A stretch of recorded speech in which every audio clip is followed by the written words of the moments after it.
Hello friend, आज बनैबी silver cup माछ मुंडरे मुड़ी घांट। तो चलते एबे स्टार्ट करिबा। परिबा को एबे छोट छोट करी काटी नैची। एबे दे देबा कटा होइतबा पियाज, अदा रसुण पेस्ट। एबे सब को भल भाव फेंटे नवा।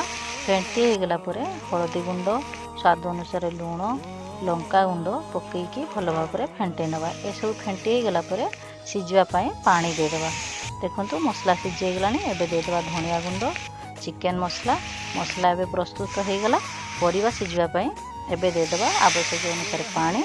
एठी मो मुग डाल यूज करछि आवश्यक अनुसार। एबे सब को भल भाव फुटी गला। एबे दे देबा परिबा।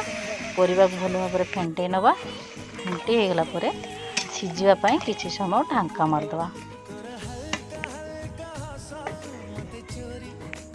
देखंतु परिबा सिझी गलानी। एबे सब को भल भाव फेंटे नवा उथरे। एबे ऐड कर दबा माछ मुंड। माछ मुंड को भल भाव छेंची दबा। एबे प्रस्तुत हो गला हमरो माछ मुंड मुड़ी घांट।